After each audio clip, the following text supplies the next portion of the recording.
ঘরে পিঁপড়া আসা কিসের আলামত? আমাদের অনেকের ঘরে পিঁপড়া আসে, আবার পিঁপড়া চলেও যায়, কিন্তু যখন পিঁপড়া আসে তখন আমরা একবার অসহ্য হয়ে যাই এবং অনেকভাবে পিঁপড়াকে আমরা দুনিয়া থেকে বিদায় করে দিই। অনেকে গরম পানি ঢেলে দিয়ে পিঁপড়াকে মেরে ফেলে, অনেকে বিভিন্ন মেডিসিন দিয়ে পিঁপড়াকে মেরে ফেলে। এই ঘরের ভিতরে পিঁপড়া আসা কিসের আলামত? পিঁপড়া যদিও ছোট্ট একটা প্রাণী, কিন্তু আল্লাহ তাআলা কিন্তু এই পিঁপড়ার ব্যাপারে একটা সূরা নাযিল করেছে, সূরাতুন নামল।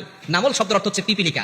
সুবহানাল্লাহ বিহামদি। আল্লাহ তাআলা পিপিলিকার নামে একটা সূরা নাযিল করে দিয়েছেন এবং সুলাইমান আলাইহিস সালাম যখন তিনি বাচ্চা ছিলেন তখন এই পিপিলিকার একটা ঘটনা আল্লাহ কোরআনে বলে দিয়েছেন। কোরআন খুলেন 19 নম্বর পারা 17 নম্বর পৃষ্ঠার 2-3 নম্বর লাইন, সূরাতুন নামলের 18-19 নম্বর আয়াত আল্লাহ বলছেন, হাত্তা ইদা আতাউ আলা ওয়াদিন নাম ক্বালাত নামলাতু ইয়া আইয়ুহান নামলু দুখুলু মাসাকিনাকুম লা ইয়াহতিমান্নাকুম সুলাইমান ওয়া জুনুদুহু ওয়া হুম লা ইয়াশউরুন। সুলাইমান আলাইহিস সালামকে আল্লাহ তাআলা একটা সিংহাসন দিয়েছিলেন। এই সিংহাসন দিয়ে সুলাইমান আলাইহিস সালাম সব জায়গায় যেতে পারতেন এবং সকল প্রাণীর কথা তিনি শুনতে পারতেন। সুবহানাল্লাহ।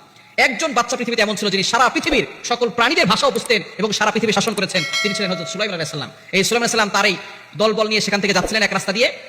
তখন যে পিপিলিকার নেত্রী ছিল তিনি একজন নারী পিপিলিকা ছিল। এই নারী পিপিলিকা তার সকল পিপিলিকা বাহিনীকে বলছিল, ক্বালাত নামলাতু ইয়া আইয়ুহান নামলু দুখুলু মাসাকিনাকুম লা ইয়াহতিমান্নাকুম সুলাইমান ওয়া জুনুদুহু ওয়া হুম লা ইয়াশউরুন। তোমরা তাড়াতাড়ি করে তোমাদের গৃহে চলে যাও, সুলাইমান আলাইহিস সালাম তার দলবল নিয়ে আসতেছে। সুলাইমান আলাইহিস সালাম তার দলবল নিয়ে আসতেছে, তাদের অজান্তেই তাদের পায়ের আঘাতে আমরা কিন্তু পিষ্ট হয়ে যেতে পারি। তাড়াতাড়ি সুলাইমান আলাইহিস সালামের দলবল আসার আগেই তোমরা তাড়াতাড়ি ভিতরে চলে যাও। সুলাইমান আলাইহিস সালাম এই কথা শুনলেন, শোনার পরে আল্লাহর শুকরিয়া আদায় করলেন আর বললেন, আল্লাহ, একজন পিপিলিকা সে কথা বলছে, নেতৃত্ব দিচ্ছে, একজন পিপিলিকার মাথায় কতটা বুদ্ধি রয়েছে। আল্লাহর শুকরিয়া আদায় করলেন, নিয়ামতের শুকরিয়া আদায় করলেন।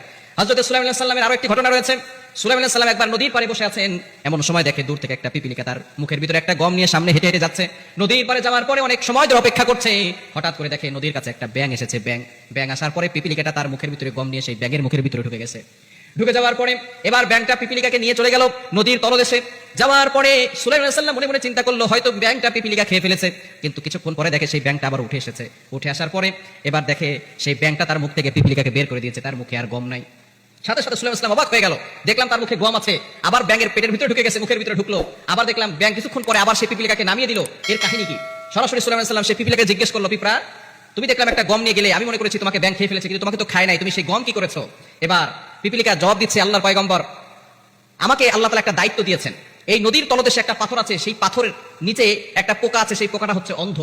আল্লাহ পাক রব্বুল আলামিন আমাকে অর্ডার দিয়েছে 3 বেলা তার জন্য আমি একটা গম করে নিয়ে যাব এবং আমাকে সাহায্য করার জন্য আল্লাহ তাআলা ব্যাংকে পাঠিয়েছেন। সেই ব্যাংক আমাকে নিয়ে যাচ্ছে এবং আমরা দুইজনে মিলে তার জন্য খাবার, সেই গমটা তার জন্য এক বেলার খাবার দিয়ে আসি। সুবহানাল্লাহ বিহামদি। সুতরাং যারা আল্লাহর উপর ভরসা করে, সে যদি অন্ধ হয় আল্লাহ তাআলা তার খোঁজ খবর রাখেন।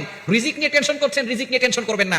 এই ছোট্ট পিপিলিকার মাধ্যমে আল্লাহ তাআলা একটা গম দিয়ে অন্য একটা প্রাণীর রিজিকের ব্যবস্থা করতেছেন সমুদ্রের তলদেশে। সুতরাং আল্লাহ তাআলা যদি সেই প্রাণীকে খাওয়াতে পারেন, আমাকে আপনাকে আল্লাহ খাওয়াতে পারেন না? এজন্য আল্লাহর উপর ভরসা রাখবেন। আল্লাহ নিজে বলছেন সূরাতুত তালাকের 2-3 নম্বর আয়াতে, ওয়া মান ইয়াত্তাকিল্লাহা ইয়াজআল লাহু মাখরাজা ওয়া ইয়ারযুকহু মিন হাইথু লা ইয়াহতাসিব। যারা আল্লাহর উপর ভয় রাখবে, আল্লাহর তাওয়াক্কুল এবং আল্লাহর ভয় অন্তরে ফিট করবে, তাদের জন্য আল্লাহ তাআলা রিজিকের ব্যবস্থা করে দিবেন। সুতরাং এই পিপিলিকা হচ্ছে যেই ঘরে যায় সেই ঘরে খাদ্য থাকে, এই জন্য পিপিলিকা আসে, খাদ্য খাওয়ার পরে তারা চলে যায়। এই জন্য যেই ঘরে খাদ্য থাকে পিপিলিকা আসা মানে হচ্ছে ওই ঘরের ভিতরে আল্লাহ পাক রব্বুল আলামিন বরকত দিবেন এবং আল্লাহ পাক রব্বুল আলামিন সেই ঘরকে ধনী বানাবেন, ঘরের মানুষকে ধনী বানাবেন। এই জন্য পিপিলিকা ওই ঘরের ভিতরে আসে। পিপিলিকা আসা এটা বরকতের লক্ষণ, এটা কিন্তু খারাপ লক্ষণ নয়। বরকত নিয়ে পিপিলিকা আসে। এই পিঁপড়াকে যদি আপনাকে ক্ষতি করে তাহলে আপনি মারতে পারবেন, যদি ক্ষতি না করে তাহলে পিপিলিকাকে আঘাত করবেন না। এটাও আল্লাহর প্রাণী। আল্লাহর কোনো প্রাণীকে ক্ষতি যদি না করে তাহলে আপনি আক্রমণ করবেন না। কিছু কিছু প্রাণী আছে যারা ক্ষতি করার আশঙ্কা থাকে, নবী সাল্লাল্লাহু আলাইহি ওয়াসাল্লাম তাদের ব্যাপারে আঘাত করতে বলেছেন। এছাড়া অন্য কোনো ছোট ছোট প্রাণী আছে, আপনি চাইলে তাদেরকে মারতে পারবেন না, কারণ তারাও কিন্তু আল্লাহর প্রশংসা করে, আল্লাহর জিকির করে। এজন্য এই বিষয়ে সাবধান থাকবেন। পিপিলিকা আসা মানে হচ্ছে আপনার ঘরের ভিতরে বরকত আসা, আপনার ঘর আলোকিত হবে, আপনার ঘরে আল্লাহ তাআলা সম্পদ দান করবেন, আপনাকে আল্লাহ ধনী বানাবেন। এজন্য পিপিলিকা আসলে